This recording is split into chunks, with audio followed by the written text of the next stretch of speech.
저희 리뷰 때문에 사실 찾아오시는 분들도 많고 저희 CS는 맨날 불이 나고요. 이제 그런 경우를 제외하고는 저희가 삭제를 해드리고 있지 않습니다.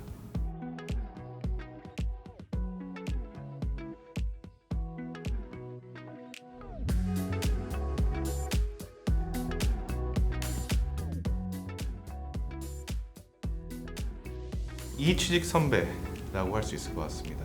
저희가 이직하고 취직할 때 있는 노하우들, 선배들, 이 히스토리로 공유해주는 플랫폼이기 때문에 저는 이취직 선배라고 생각을 했어요. 저는 어렸을 때부터 아이디어가 많았고 그 아이디어를 실현해보고 싶어하는 욕구가 굉장히 많았어요. 그래서 제가 창업을 하면서 저만이 가지고 있는 아이디어들을 세상에 내놓고 그거를 통해서 세상을 좀 바꾸고자 하는 그런 의지가 강해서 창업을 하게 됐습니다. 우리나라는 헬조선이라는 얘기들도 많고 직장인들이나 아니면 그 취업을 하는 사람들이 그렇게 행복하게 직장 생활을 하는 그런 환경이 아니어서 자기와 잘 맞는 회사를 찾았으면 좋겠다라는 생각에서 서로의 후기들을 남기고 후기들을 공유하면 우리나라에서는 특히나 그 자기랑 맞는 직장을 찾는 데 도움이 되겠다라는 생각을 해서 자플래닛을 창업하게 되었습니다. 저희가 보면 한 7대3 정도로 이직자들이 훨씬 더 많아요. 이직을 할 때에는 자신이 전에 했었던 그 경험들을 바탕으로 지금보다 더 좋은 결정을 내리고자 하는 욕구들이 많다 보니까 다른 회사들을 꼼꼼히 점검하면서 이직을 하게 되는 것 같고요. 예전에 사람들이 취업을 할 때에는 고르는 게 부모님이 실망하지 않을까 또는 친구들한테 내가 이 직장을 자랑할 수 있을까에 대한 되게 그 외부적인 판단 요인들이 많았을 건데 내가 원하는 게 무엇일까라는 고민을 하게 되면서 저는 이직자들이 훨씬 더 꼼꼼히 자기 자신의 니즈에 맞춰서 직장을 고르게 되는 것 같습니다. 저희는 이제 그 90% 이상 신뢰할 수 있다고 생각을 하고요. 근데 사실은 다 객관화된 경험이긴 해요. 이제 그러다 보니까 자기 자신의 경험이 보편적으로 모든 사람들한테 통용될 수는 없다고 생각하는데 결국엔 리뷰의 수가 많으면 많을수록 주관화된 데이터들은 결국엔 객관적으로 이제 다 이제 만들어진다고 생각하거든요. 이제 그게 결국엔 데이터의 힘이라고 생각하는데 리뷰가 많이 모이고 시간이 지나면 지날수록 회사에 대한 데이터들은 훨씬 더 정교하게 쌓인다 이렇게 생각을 하고 있고요. 지금은 그러다 보니까 장점 단점에 대한 얘기들을 하는 것도 있지만 저희 사이트 안에서 프리미엄 리뷰라는 피처들은 뭐 하루에 몇 시간 일하는지 또는 뭐 회의가 몇 번 있는지 멘토와의 시간을 얼마만큼 갖는지 이런 형태의 좀 더 객관화된 정보들을 받는 것도 있어서 주관적인 정보와 객관적인 정보를 둘 다 확인할 수 있도록 해놨습니다. 저희는 데이터라고 생각해요. 저희 같은 경우는 지금 현재 데이터들을 계속 모으고 있고 더 많은 데이터들을 모으기 위해서 다양한 장치들을 더 만들어내고 있고요. 결국에는 저희가 지향하는 바는 우리나라에 있는 모든 회사의 정보를 다 모으자. 그리고 그런 것들을 주관적인 정보들을 좀 더 객관화시키자라는 게 저희의 목표다 보니까 다른 커리어 플랫폼들과는 다르게 저희만의 결을 찾아가고 있습니다. 저희 회사 같은 경우는 데이터를 보다 보면 그 회사에 대한 그 기업 문화를 좀 더 자세히 알 수 있게 돼요. 예를 들어서 우리가 생각하는 그 연대의 분위기와 고대의 분위기가 있잖아요.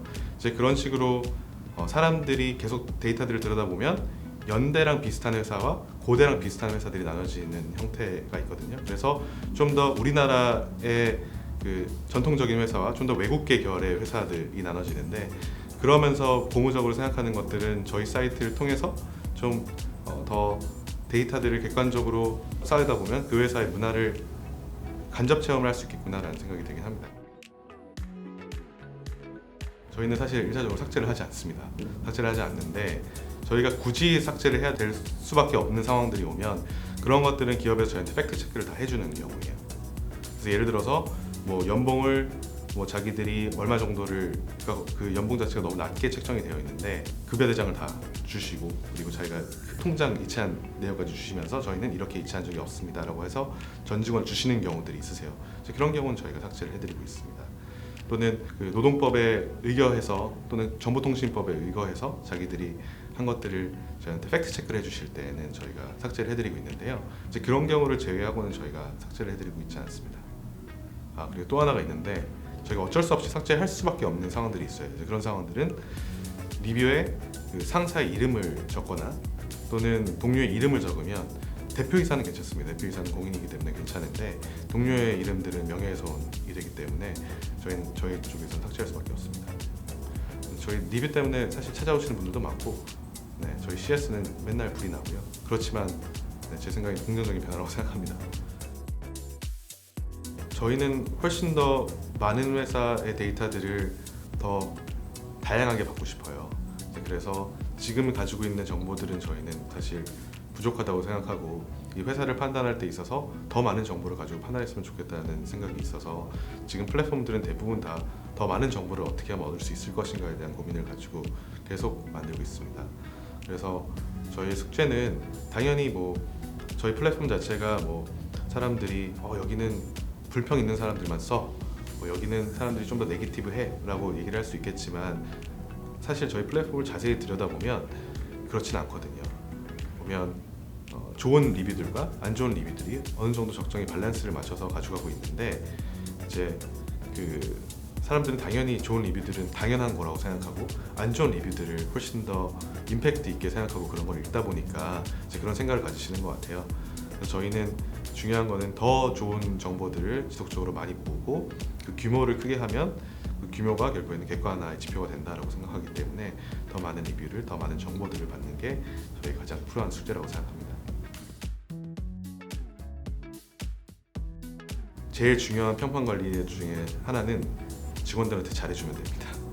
얼마만큼 진정성 있게 직원들한테 잘해주느냐가 직원들은 다 보이거든요.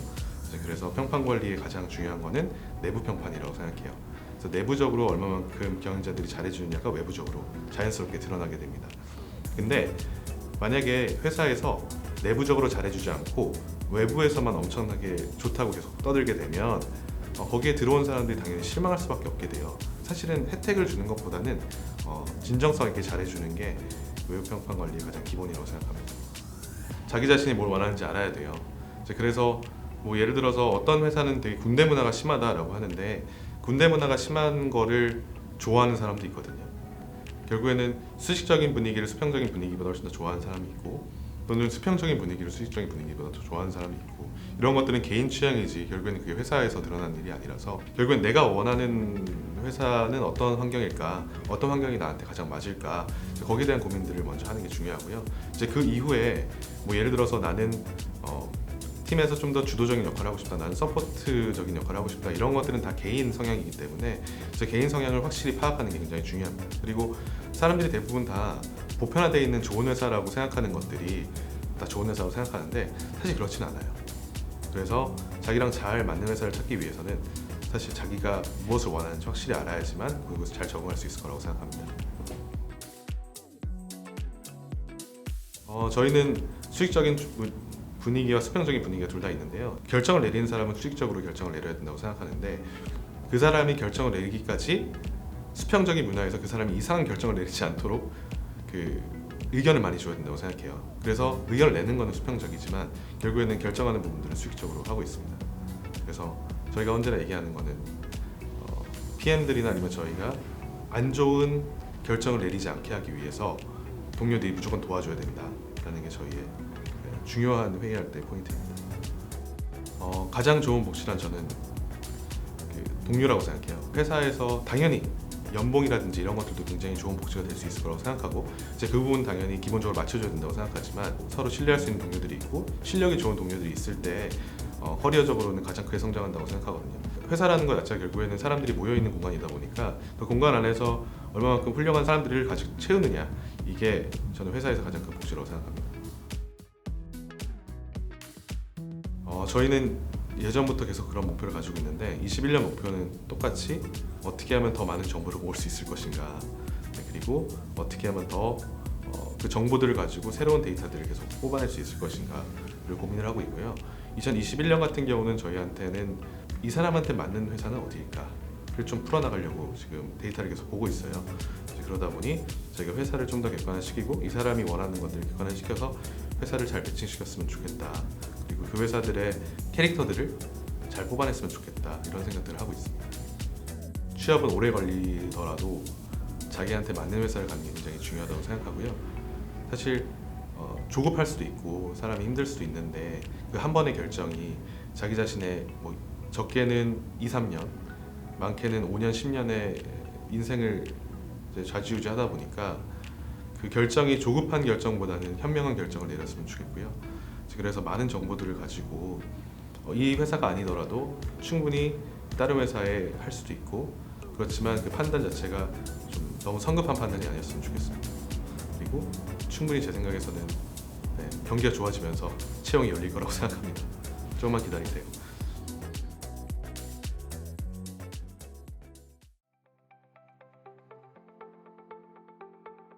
저희만의 색깔을 가지고 있는 공간도 좋지만 이제 다른 회사들의 에너지를 같이 받는 것 같아요. 이제 그래서 훨씬 더 공유 오피스가 저희 회사를 모여 있는 공간보다 활기찬 것 같습니다. 제 생각에 공유 오피스에서 주는 에너지가 저희 회사에 긍정적으로 작용하는 것 같습니다. 그래서 공유 오피스를 선택하게 되었어요. 저희가 일단 그 다른 회사들을 다 돌아봤는데요.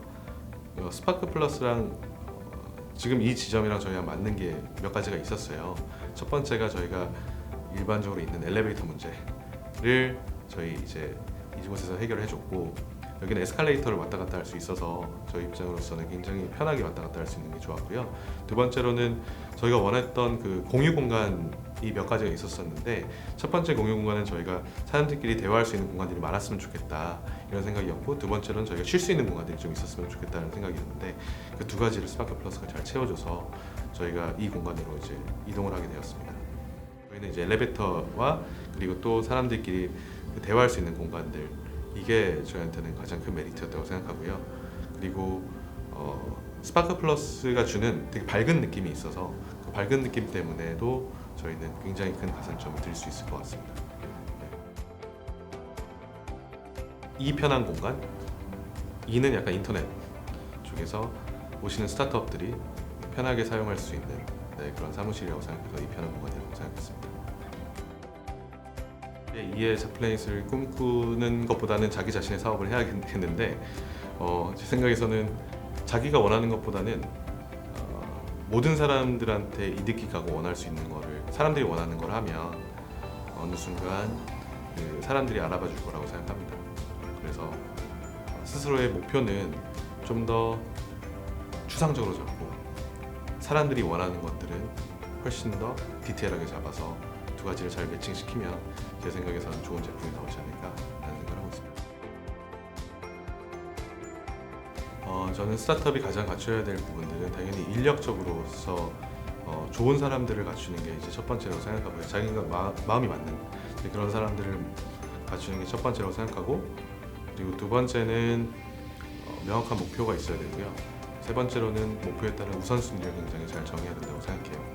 그래서 스타트업들은 결국에는 좋은 팀이 좋은 목표를 가지고 우선순위에 따라서 그 제품들을 개발하는 게 스타트업으로서는 가장 갖춰야 될 기본적인 덕목이라고 생각합니다.